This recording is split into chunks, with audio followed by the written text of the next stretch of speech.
اس میں جو آپ کے لیے پھکی ہے نا وہ یہ ہے کہ بخاری مسلم میں ہے کہ حضرت خدیجہ حضور کو ٹفن میں کھانا باندھ کے دیتی تھی. آپ کے بابے جو ہیں وہ کئی سال تک بغیر کھائے پیے زندہ رہے. حضور ایک دن کے لیے بھی اپنا جو ہے نا کھانا باندھ کے لے کے جاتے تھے.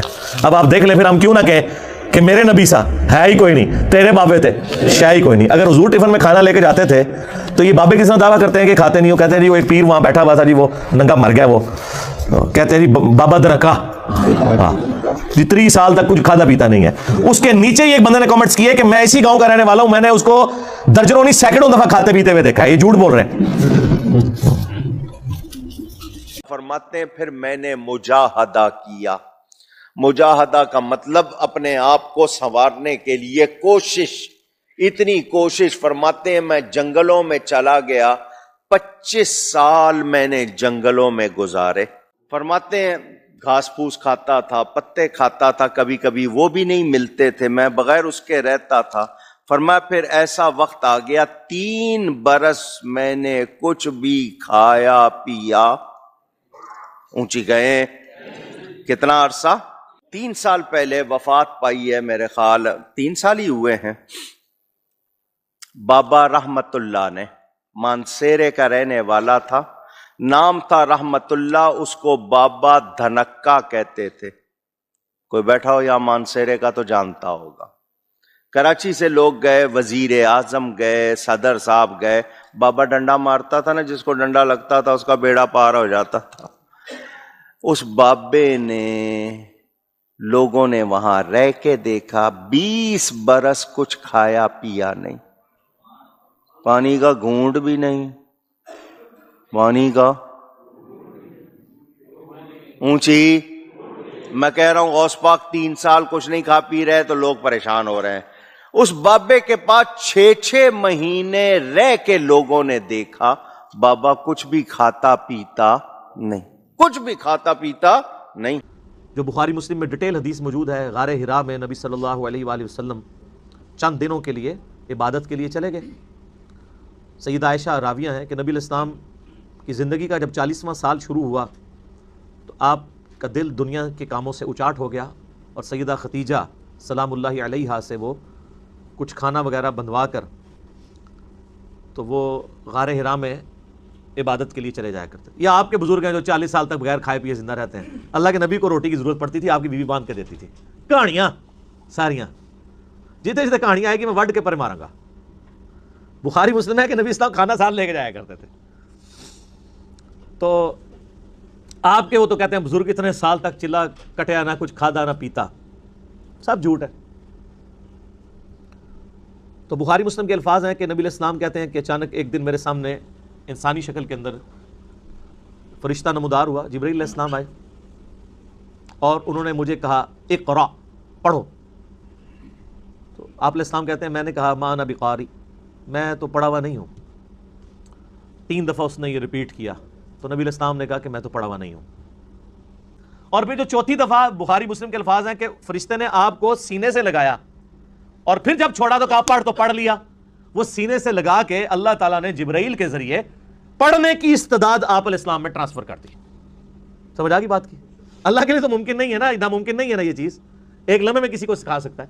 اس لیے تو میں بار بار کہتا ہوں کہ آپ کہتے ہیں نا ہمارے بزرگ جو ہیں وہ کشف کے ذریعے دل کا حال جان لیتے ہیں. بابا رحمت اللہ نے, مانسیرے کا رہنے والا تھا, نام تھا رحمت اللہ, اس کو بابا دھنکا کہتے تھے. بابا ڈنڈا مارتا تھا نا, جس کو ڈنڈا لگتا تھا اس کا بیڑا پار ہو جاتا تھا.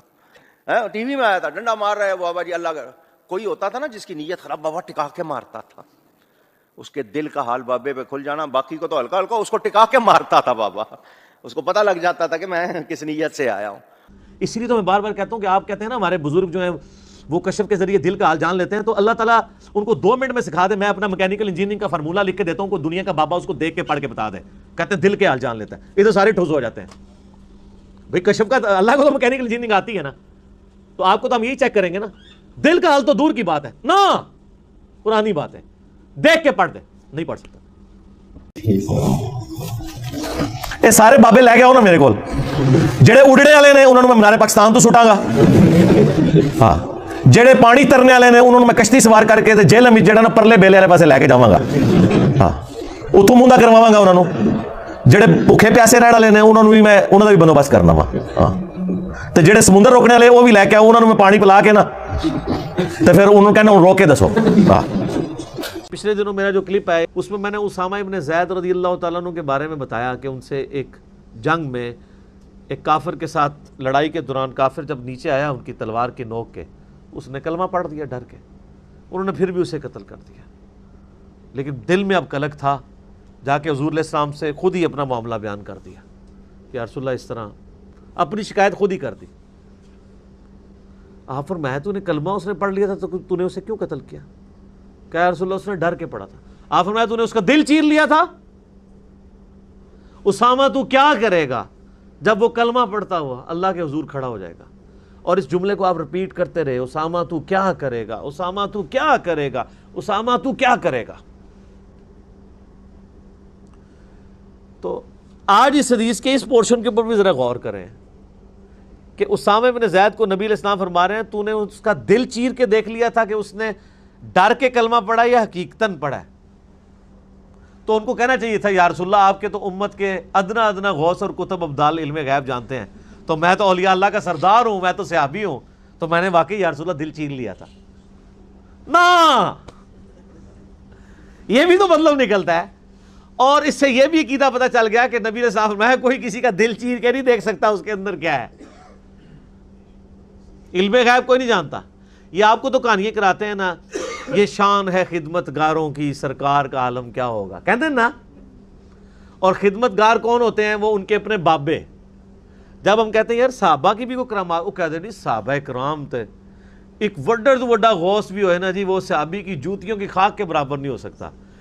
تو جو تھوڑے غوث جن کی جوتیوں کی خاک کے برابر نہیں ہیں، ان کو جب نبی علیہ السلام کہہ رہے ہیں تو نے دل چیر لیا تھا تو بیچارے خاموش ہو گئے ہیں. آپ کے غوث تو دل بھی باڑ لیتے ہیں. سب کہانی ہے. سر قرآن و حدیث آپ کہیں سے بھی پڑھیں نا، ان کے عقیدے کی گمراہی آپ کے اوپر واضح ہو جائے گی. فٹ ہی نہیں بیٹھتی چیزیں. بچپن سے انہوں نے حنفیوں نے یہ نہیں رٹوایا ہوا تھا کہ بت رکھ کے آتے تھے رب الدین ہوتا تھا. آج اب ہم نے کہا چلو کوئی ضعیف حدیث کیا جھوٹی حدیث بھی دکھا دو، کہتے ہم نے کبھی کہا ہی نہیں. ہمارے ماں باپ کو کون گمراہ کرتا رہا شیطانی شکل میں آ کے؟ آپ کے بزرگان دین. آج آپ اپنے بزرگوں کی باتوں سے ہی منہ چباتے پھر رہے ہیں. جس طرح ایک نیک ماں باپ اپنے پاؤڈری اور چرسی اور نشئی قسم کی اولاد سے منہ چھپاتے ہیں، تم وہ اولادیں ہو جو اپنے گمراہ کن آباء و اجداد کے کرتوتوں کی وجہ سے منہ چھپاتے پھر رہے ہو. یہ کون پڑھا گیا تھا؟ پھر ان پیچھے ہٹ گئے. نہیں ہم نے تو کبھی یہ بات ہی نہیں کی. اللہ سے ڈر جائیں. میں یہ کہتا ہوں مجھے تو ڈر لگتا ہے، میں یہ کہوں نا کہ ایک خدا ایک خدا ایک خدا، اوزا 3-4 مولوی کے کلپ آ جان، نہیں آج کے بعد 2 خدا، دشمنی پہ اترے میں. بس مجھے فرق نہیں پڑتا، یہ میں رونا صرف اس لیے رو رہا ہوں کہ تاکہ عام آدمیوں کا دماغ کھولے. مجھے تو کوئی فرق نہیں پڑتا میرے بھائی، میں نے جو کرنا تھا ان کے ساتھ کر دیا، اب اور کیا کرنا ہے. میں آپ کو بتاؤں یہ اتنا خطرناک فتنہ ہے بابوں کا کہ پیغمبر دنیا میں موجود ہونا تو بابے جو ہے نا کتابیں نہیں سمجھ آنے دیتے. آج دنیا میں کوئی بھی شخص جس کو آپ کتاب و سنت سے کوئی بات پیش کرتے ہیں اور وہ قبول نہیں کر رہا ہوتا، اس کے پیچھے ایک ہی ریزن ہوتی ہے، بابا. یعنی آپ کسی کو کہتے ہیں کہ نماز کا طریقہ بخاری مسلم میں لکھا ہے، رکوع میں جاتے ہوئے رکوع سے اٹھتے ہوئے رفع الیدین کرنا ہے، تو اس کے جواب میں کبھی کوئی نہیں کہتا نہیں جی بخاری شریف میں تو لکھا ہے کہ نہیں کرنا. یہ تو کہتے نہیں ہے. وہ آگے کہتا ہے جی یہ تو لکھا ہوگا لیکن ہمارے جو علماء ہیں غلط ہیں. تو پھر کیا کتابوں کے مقابلے میں کیا چیز آتی ہے؟ بابا. ہمارا پلیٹ فارم واحد پلیٹ فارم ہے جس کا یہ دعویٰ ہے کہ ہم جو کچھ آپ کو بتاتے ہیں وہ ریٹن میں ہے. آپ ہمارے کسی مخالف سے جا کے کوئی بات پوچھیں اور وہ دکھائیں لکھی کہاں ہوئی ہے. اگر وہ کہتا ہے جی قرآن و سنت سے باہر ہے، ہمارے بزرگ بتا کے گئے ہیں، تو اس کے لیے تو ہم نے یہ شعر لکھا ہے کہ نبی کے جیسا ہے ہی کوئی نہیں، بابے شاہی کوئی نہیں. اور مرنے سے پہلے اے مسلمان کر لے اس پہ غور، کتابوں کا خدا اور ہے بابوں کا خدا اور. یعنی خدا دو نہیں ہے، مراد یہ کہ ایک کتاب ڈیفینیشن کرتی ہے دین کی، خدا کی، پیغمبر کی، اور ایک آپ کے فرقے کا بزرگ بتاتا ہے. اگر وہ کوئنسائڈ کر جائیں تو ہم مان لیں. اور یہ جو بابے ہیں جی اتنا بڑا فتنہ ہے کہ حضرت عیسیٰ ابن مریم جو خود یہودی النسل تھے، انہیں بنی اسرائیل نے، یہودیوں نے پیغمبر ماننے سے انکار کر دیا اپنے علماء کی وجہ سے. حالانکہ نبی علیہ السلام کے کیس میں تو چلیں ایک بہانہ تھا کہ بنو اسماعیل سے آ گئے. حضرت عیسیٰ ابن مریم تو آئے بنی اسرائیل سے تھے، لیکن انہوں نے ماننے سے انکار کر دیا. اور وہ انکار کرنے والے کوئی ایتھیسٹ نہیں تھے، کوئی ہندو نہیں تھے.